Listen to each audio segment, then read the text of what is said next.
1 साल बीत चुका था। ढोलकपुर वापस शांत था। गांव के लोग फिर से खुशी से जीने लगे थे।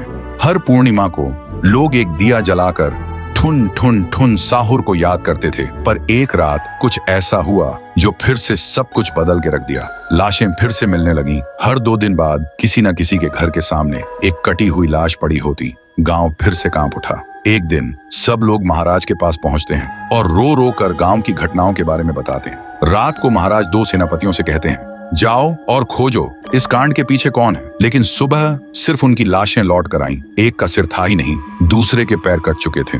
महाराज समझ गए कुछ तो लौट आया है, कुछ जो सिर्फ मौत का खेल खेल रहा है। और फिर कहते हैं, अब इस जंग का सामना मुझे ही करना होगा। उसी रात महाराज चुपके से गांव में आते हैं और एक पेड़ के पीछे खुद को छुपा लेते हैं। और ठीक रात के 2:30 बजे अचानक कहीं से धुआं छा जाता है और उस धुएं के अंदर से एक आवाज आती है,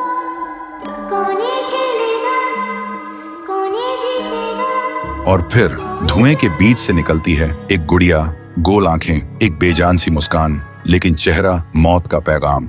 वो गुड़िया एक घर के गेट तक जाती है और बच्चों जैसा एक गाना गाने लगती है।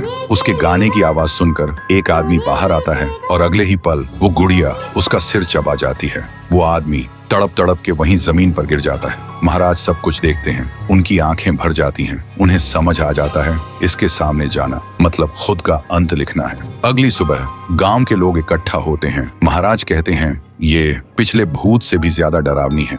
इसे सिर्फ वही हरा सकता है जो मौत को पहले ही हरा चुका है। और फिर एक पूर्णिमा की रात सब लोग दिया जलाकर पुकारते हैं, आप वापस आइए, आपके बिना ये गांव जिंदा तो है पर जीने जैसा नहीं। तभी एक आवाज गूंजती है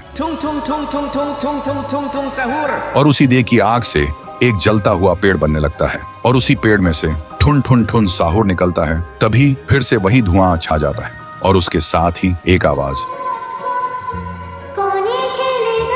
सब लोग घुटनों के बल गिर जाते हैं और कांपती आवाज में बोलते हैं, हमें बचाइए, वो आ गई है। ठुन ठुन ठुन साहुर एक जोरदार जंप करता है और सीधा उस धुएं में घुस जाता है और शुरू होती है एक आखिरी जंग। ठुन ठुन ठुन साहुर और गुड़िया की। जमीन कांपने लगती है, आसमान से बिजली गिरती है और जब धुआं हटता है तो दिखाई देता है गुड़िया बिखर चुकी थी। हाथ अलग, सिर अलग, पैर अलग। और तब से गांव में फिर से एक नई सुबह हुई। महाराज मुस्कुराए, गांव वाले जीने लगे और उस दिन के बाद ठुन ठुन ठुन साहुर सिर्फ एक भूत नहीं रहा, गांव का रक्षक बन गया। लेकिन उसी रात कुछ ऐसा हुआ जो किसी को भी पता नहीं चला। गुड़िया का सिर, हाथ, पैर अपने आप जुड़ने लगे थे और फिर वो वहां से चली गई। तो दोस्तों, अगर आप देखना चाहते हैं पीहू वर्सेस गुड़िया तो इस वीडियो को 1 लाख लाइक्स तक पहुंचा दो।